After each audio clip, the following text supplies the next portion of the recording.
Prime Minister Narendra Modi left for the SCO meet in Bishkek today morning. This will be Prime Minister Modi's first international summit after his landslide victory in the general elections. Prime Minister Modi will be looking forward to discussing issues on trade war and the fight against terror. Prime Minister will be reaching Bishkek at 1:30 p.m. Indian Standard Time.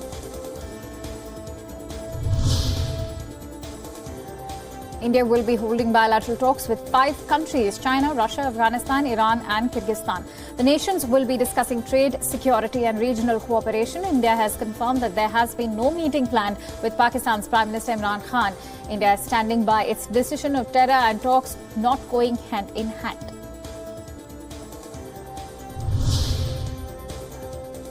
Prior to his visit to SCO, Prime Minister Modi tweeted, and I quote, "I shall join the meeting of the Council of Heads of State of the Shanghai Cooperation Organization in Bishkek on 13th and 14th June. We attach great importance to SCO and I look forward to a productive summit."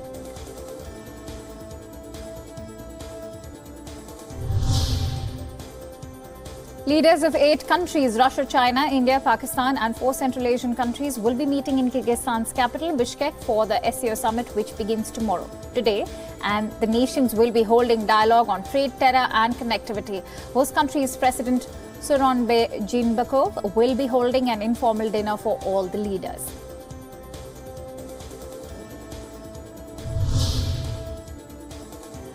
Ahead of his visit to India next month, US Secretary of State Mike Pompeo seems to be brushing up on his Hindi. Addressing the India-IDEA summit of the India-US Business Council, Pompeo quoted Prime Minister Modi's popular campaign slogan, "Modi hai to mumkin hai," which translates to Modi making it possible. Pompeo expressed interest in taking India-US relations to new heights and said that the two administrations have a unique opportunity to make it happen.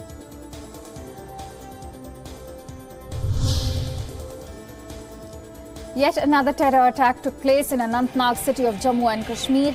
5 CRPF personnel have been killed after 2 masked terrorists attacked a patrol party.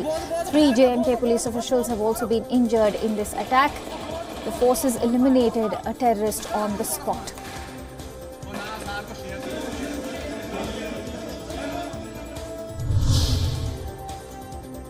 A UK High Court has denied bail to fugitive Nirav Modi for the 4th time. The court has rejected the bail plea and said that it has evidence that Nirav Modi might obstruct the investigation. Nirav Modi is an accused in the Punjab National Bank fraud case, which involves an amount of $2 billion. He was arrested on 20th of March and has been living in Her Majesty's prison in Wandsworth. The diamond merchant had asked for a review of a lower court order that denied him bail. Justice Ingrid Simla observed that efforts have been made to tamper with evidence.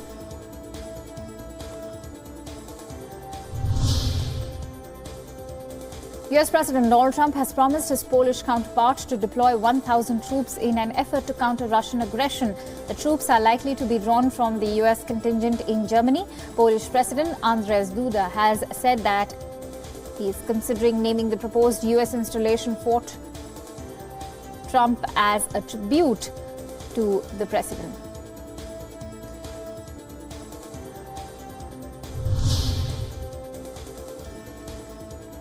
Japan's Prime Minister Shinzo Abe is in Iran to try and diffuse the tensions between the Western world and Iran. Iranian President Hassan Rouhani said after meeting Abe that Japan wants to continue buying Iranian oil. Japan, however, has suspended oil purchases from Iran after the US reimposed sanctions.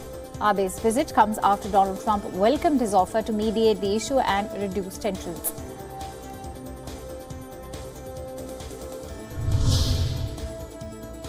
Boris Johnson has officially launched his campaign to become Britain's next Prime Minister. He told the fellow Conservatives that they must take the UK out of the European Union or see the party wiped out by angry voters. Johnson told supporters at a campaign rally that Dealey must defeat.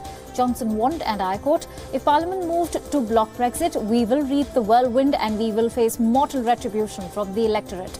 10 Conservative lawmakers are running to succeed Theresa May as party leader and Prime Minister.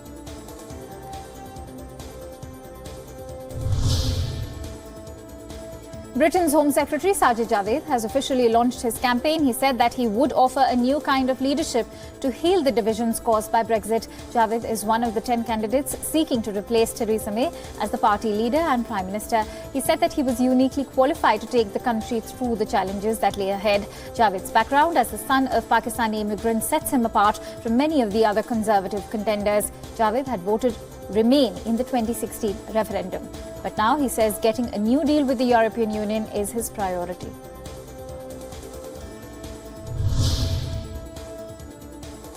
Britain's interim energy minister has said that the plan to eliminate the country's net contribution to climate change by 2050 was ambitious but achievable. The UK has planned to cut greenhouse gas emissions to zero by 2050. Chris Skidmore said that the government had the support of the business community. He added that they have to take carbon out of the atmosphere to protect the planet. The Committee on Climate Change says the step will help public health by reducing air and noise pollution and help biodiversity.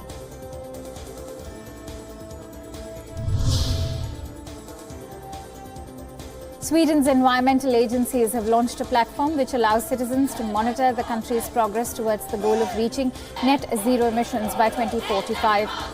Panorama displays the country's carbon emissions data by sector and allows users to view various efforts in place. Tomar Shalit, the creator of Panorama, says the software gives a shared picture of the big picture. The software provides full transparency that prevents the government agencies from hiding behind the numbers.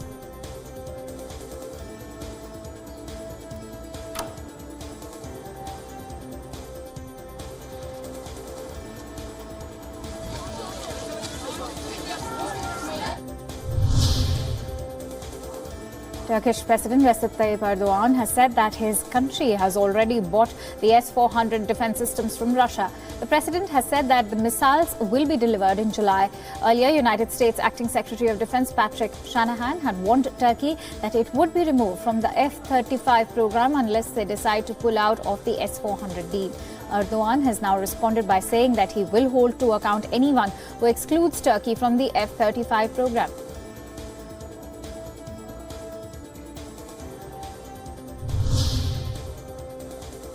South Korean President Moon Jae-in said that it would be desirable that he meets North Korean leader Kim Jong-un before US President Donald Trump visits Seoul. Moon Jae-in said that it was up to Kim Jong-un to decide. North Korea has significantly reduced its dialogue and engagement with South Korea since February. Negotiations between the US and North Korea have also been at a standstill. Kim had also declared that the Trump administration has until the end of the year to offer mutually acceptable terms for a deal to salvage the negotiations.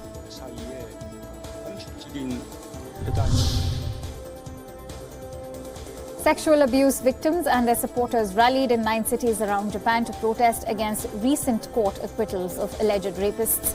Protests urge for reforms in the existing rape laws in the country. Japan's rape law still has controversial requirements for prosecutors to prove that violence or intimidation was involved or that the victim was, quote-unquote, incapable of resistance.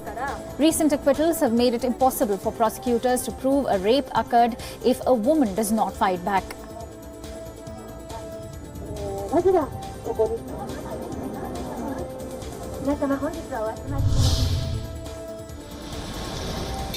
After days of unabated violence and bloodshed, shops and businesses in the Sudanese capital of Khartoum finally reopened. The protesters had called for a general strike against the military's crackdown in which more than 100 civilians were killed.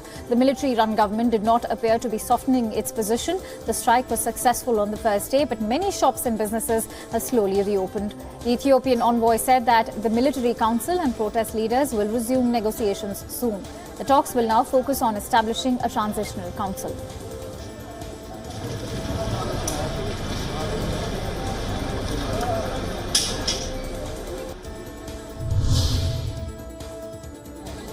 Hundreds of demonstrators have been detained in central Moscow. This comes after an unauthorized march was carried out against police abuse in the wake of detention of a Russian journalist. Other journalists and opposition leader Alexei Navalny were among those detained at the rally. Protesters wore T-shirts with slogans, "I am Ivan Gulunov." Reports reveal that Gulunov was beaten during the arrest. The journalist's lawyer and press freedom activist said that the drugs had been planted in order to silence the investigative journalist.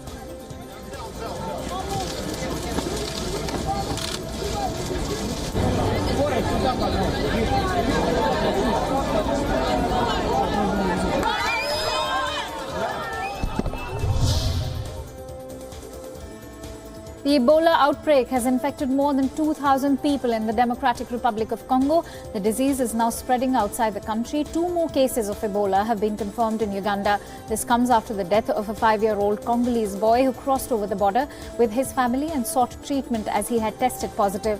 Uganda has suffered regular outbreaks of Ebola and steps have been taken to deal with the situation. Health workers have been trained to recognize the disease. More than 4,000 health workers have been vaccinated against the disease.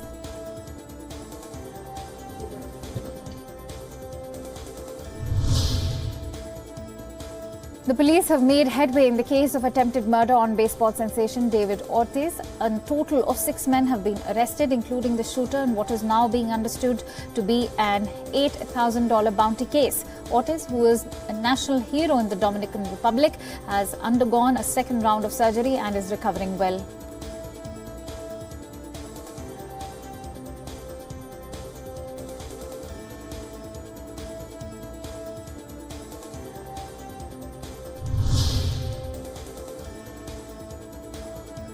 Algeria's former Prime Minister Ahmed Ouiha has been put in the docks by the country's Supreme Court. The court has ordered his arrest along with that of the former Transport and Public Works Minister. The 2 leaders are the latest to be detained after last year's protests aimed at removing the ruling elite, who are perceived as corrupt by the public.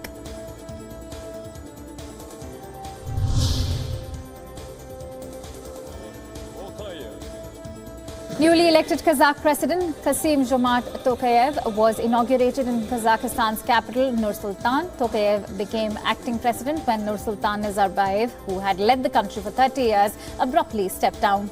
Kazakhstan's ruling party nominated Tokayev for presidency shortly after Nazarbayev had resigned.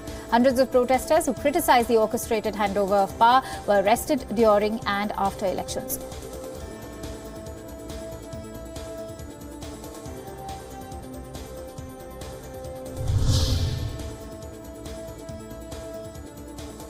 Austria's new interim chancellor delivered her first government declaration after taking office. The former judge, Brigitte Belain, stressed the need to work together across differences like ethnicity, religion and political beliefs. The current interim government consists mainly of civil servants and experts with little or no party affiliations. The government will stay in power until snap elections later this year. Belain took office when former Chancellor Sebastian Kurz was ousted by the parliament in a no-confidence vote.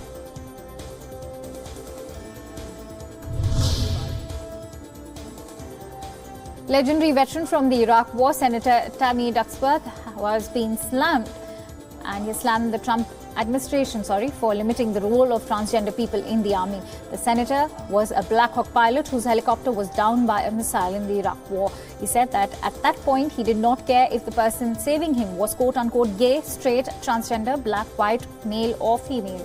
In 2016, Donald Trump had reversed his predecessor's order to let transgenders serve in the army.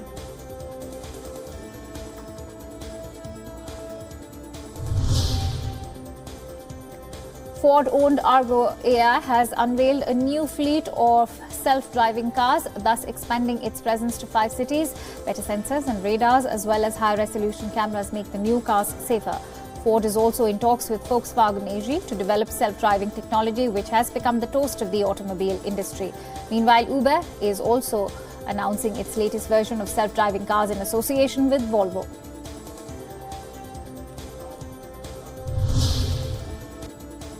The automotive stars of movies ranging from Mad Max to Back to the Future are on display at a museum in Los Angeles. Cars and vehicles from iRobot, Black Panther, Iron Man and Batman are among the highlights of the Hollywood Dream Machines that are being exhibited at the Peterson Automotive Museum.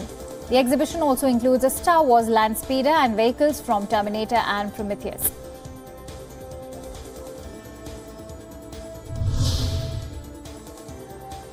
Priyanka Chopra Jonas will receive the Danny Kaye Humanitarian Award for being the voice for children in different parts of the world and creating awareness about issues faced by them. Priyanka took to social media to thank UNICEF and said that she was incredibly humbled with the honour. Priyanka, who has been working with UNICEF since 2006, was appointed the National UNICEF Goodwill Ambassador for Child Rights in 2010 and Global Ambassador in 2016.